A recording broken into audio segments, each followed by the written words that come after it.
guys, Logan here, and welcome back to my Jurassic Park series. I'm going to be covering every Jurassic Park film leading up to Jurassic World Fallen Kingdom coming out June 22nd. I already covered Jurassic Park and The Lost World Jurassic Park.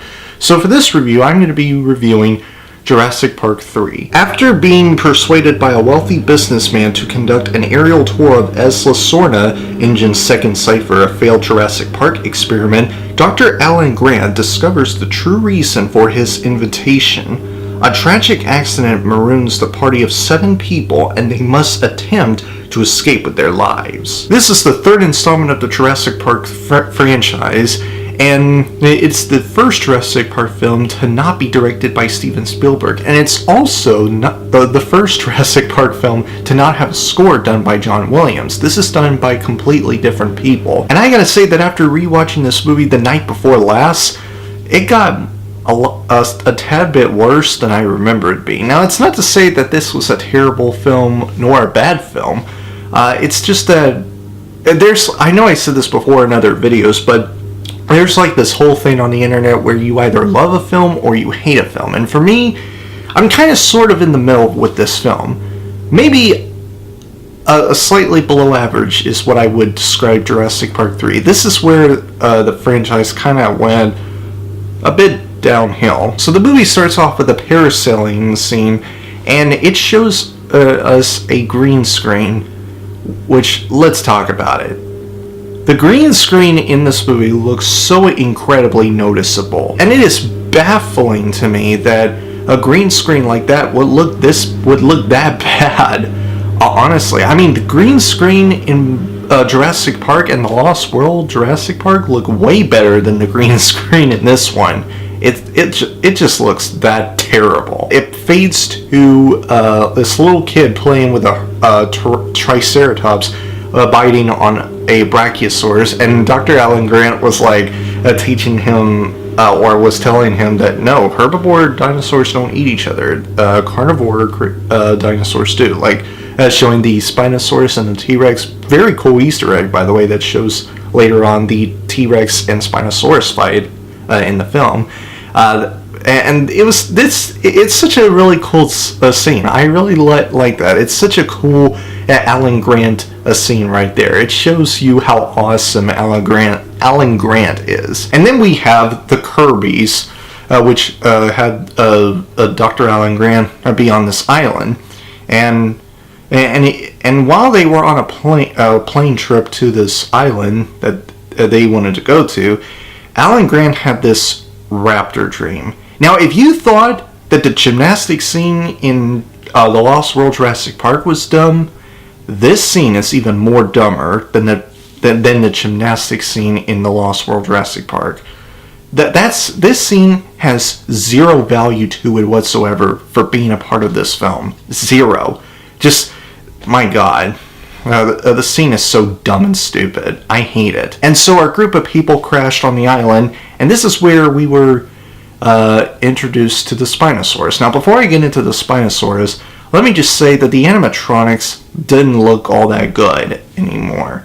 The animatronics in both Jurassic Park and The Lost World look very phenomenal. I said this in my review for The Lost World Jurassic Park. Whenever there are in-camera shots, you get to see the dinosaurs being animatronics. And whenever there are wide shots, you get to see of the dinosaurs, you get to see them be CGI. So yeah, the CGI and the animatronics didn't really look all that good. Now let's get into the Spinosaurus.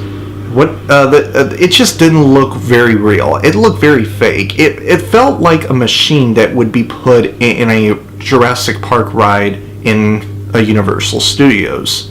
That's how fake it looks. Like doing all the left and right turns and the up and down turn, lean towards and stuff like that. All the directions they took, it just looked like a robot. The T-Rex and the Spinosaurus scene, while it is cool, it went very, very short. Like probably 15 seconds or less. And that's one of the biggest disappointments of this entire film. And another disappointing thing I have to say about this film is the characters. None of them were that interesting. They're very boring and bland and dull. None of them were that memorable and very interesting, except for Dr. Alan Grant. He was the only one that stood out above everybody else. And that also leads me to another issue I have with this film, the character decisions. Most of them were terrible. The one scene, for example, shows Billy as showing a lucky pack to Dr. Alan Grant, just showing him what's inside of it. And it showed him a couple of raptor eggs. And Billy admitted that it was a stupid decision to make, but he did it for good intentions, he said. Are you serious right now? Are you freaking serious? No wonder Dr. Alan Grant then said this. With the best intentions. Some of the worst things imaginable have been done with the best intentions. Look, Billy, as far as I'm concerned, you're no better than the people that built this place. So yeah, the characters were bland, the character decisions were very stupid and very dumb, the CGI doesn't look all that good, the green screen looks awful, and the animatronics don't even look all that good as well. But the most disappointing part about this movie is that there is no human antagonist in this entire film, honestly. And I agree with Chris Stuckman when he did his review for Jurassic Park 3 back in, a few years ago? 3? I'm thinking 3 years ago. He mentioned that it should have been the Kirbys as the main villains in Jurassic Park 3 because they lied to Dr. Alan Grant about wanting to go to this island just, to have a tour and all that other stuff, when in reality, they wanted to go to that island, land on it, because they want to find their son.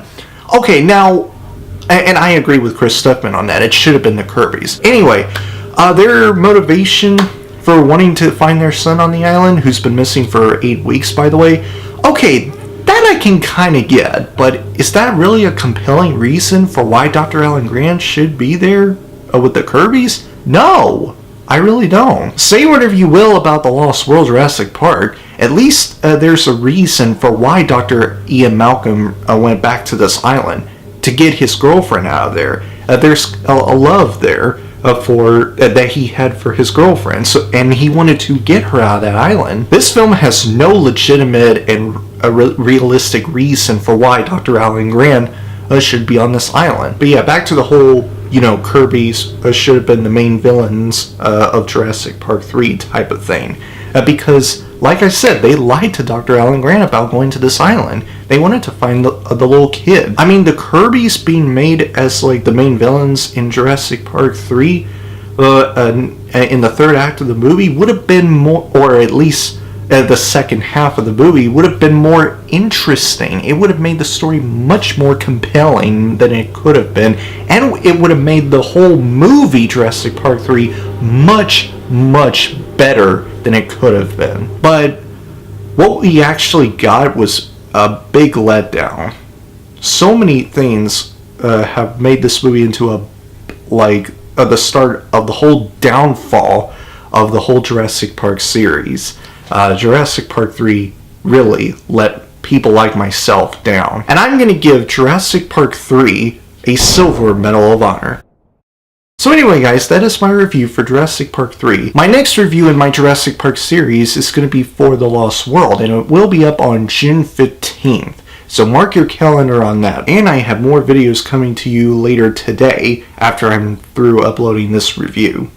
So stay tuned. If you guys enjoyed my review, please click the like button and comment down below if you have already watched this movie and let me know what you think of it. If you enjoyed what you've seen here and you want to see future videos from me, please press up there to subscribe and turn on the notification bell. And I will see you guys in the next video. Have a great week, Battle Squad, and as always, fight the good fight.